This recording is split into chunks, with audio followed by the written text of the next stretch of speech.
আমাদের সমাজে অনেকে মনে করেন কেরোসিন নাপাক। এখন তার কেরোসিনের ব্যবহার হয় না, কারেন্ট এসে গেছে সব জায়গায় আলহামদুলিল্লাহ। ছোটবেলা আমরা শুনতাম কেরোসিন কি নাপাক। আসলে কেরোসিন এটা কোনো নাপাক বস্তু না, এটা একটা তেল, এটা নাপাক হতে যাবে কেন?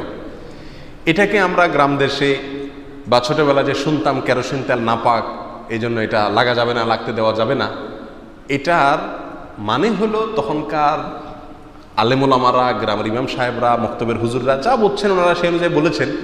ওনারা হয়তো বোঝাতে চাইছেন যে একজন মুসল্লি, একজন মসজিদের যাত্রী, মসজিদে যিনি যাচ্ছেন তার কেরোসিন তেল কাপড়ে চোপড়ে শরীরে লাগা উচিত না, কারণ এটা দুর্গন্ধ আছে এটাতে। আর দুর্গন্ধ থাকার ফলে মসজিদে দুর্গন্ধ আছে এরকম কোনো কিছু নিয়ে আসা জায়েজ নাই। সেই হিসেবে হয়তো তারা বলতেন এটা নাপাক, কিন্তু এই বলাটা ভুল। বলাটা কি? কেরোসিন তেল এটা কোনো নাপাক জিনিস না।